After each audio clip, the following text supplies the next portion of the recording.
I am Professor M.V. Malkanamar, Department of Physics, Government First Grade Women's College, Jamkandi.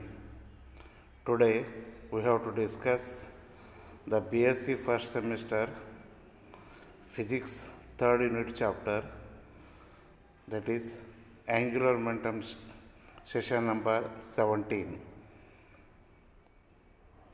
The name of the session is angular momentum and torque. Go to the diagram. In the diagram, R represents position vector of a fixed point. P represents the direction of linear momentum, and L indicates angular momentum, which is perpendicular to R and P. R and P are in one position vector and linear momentum are in one plane. Angular momentum is perpendicular to that plane. Angular momentum of a particle about a fixed point in an inertial frame is defined as the moment of its linear momentum about that point. It is also called moment of momentum. Angular momentum of a particle about a fixed point is defined as the product of linear momentum of the particle P and the perpendicular distance of the particle from the fixed point, that is R. It is denoted by L, capital L. The angular momentum of the particle about axis of rotation is given by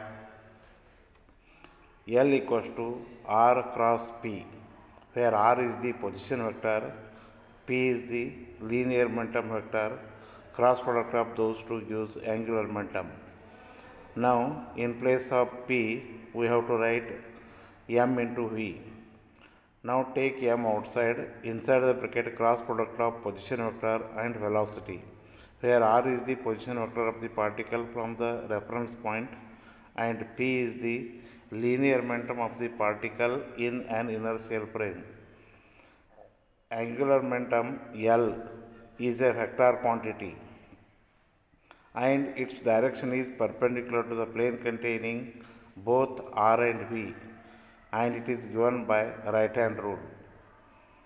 Magnitude of angular momentum is given by mvr into sin theta, where theta is the angle between R and V. Assume that the particle is moving in a direction perpendicular to the direction R, that is theta equals to 90 degree. Then equation of angular momentum is given by L equals to mvr.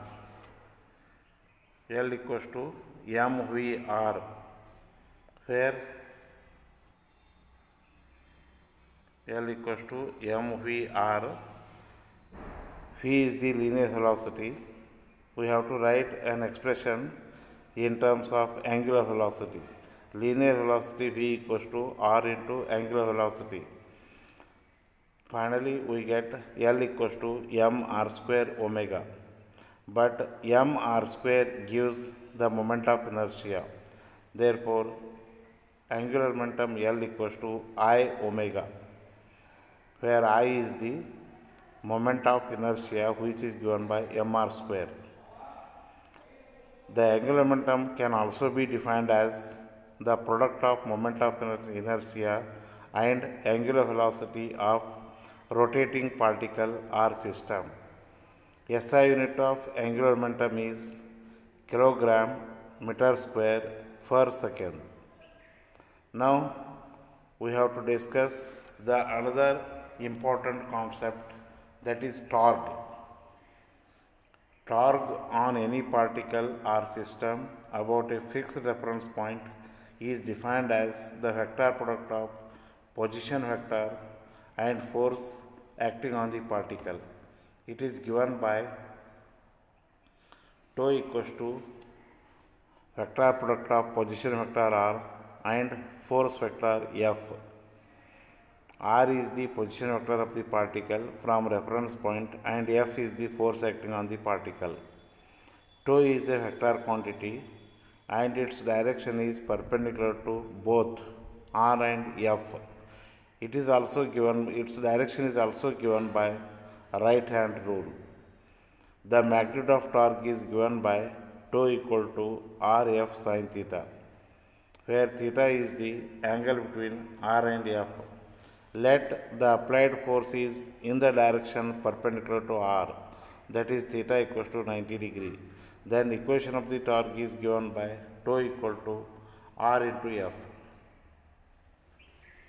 Hence, torque on a particle is also defined as the product of the force acting on the particle and its perpendicular distance from the reference point. SI unit of torque is Newton meter. Now, we have discussed the relation between angular momentum and torque. Angular momentum of a particle or a system is given by L equals to R cross P, where R is the position vector of the particle and P is the linear momentum vector of the particle. Differentiating the above equation, we get dl by dt equals to d by dt of R cross P. After applying the product formula, we get dr by dt cross P plus R cross dp by dt. Take it as equation 1. Now, dr by dt, rate of change of position vector gives velocity vector. dp by dt, rate of change of linear momentum gives force according to Newton's second law. And momentum P equal to m into v. Therefore, equation 1 becomes dl by dt equals to v. In place of P, we have to write mv plus R cross F. Now, equation 1 becomes dl by dt equals to v cross mv plus R cross F. Now, take m, which is a scalar quantity, outside, and into the bracket you write velocity cross velocity plus R cross F. Take it as equation 2. V cross V equals to 0 because cross product of parallel vectors vanishes. Therefore, and also R cross F equal to 2. Just you know. Substituting all these in equation 2, now equation 2 becomes dl by dt equals to tau. Thus, torque acting on the body is also equal to the rate of change of angular momentum. The rate of change of angular momentum can also be defined as torque. Thank you to one and all.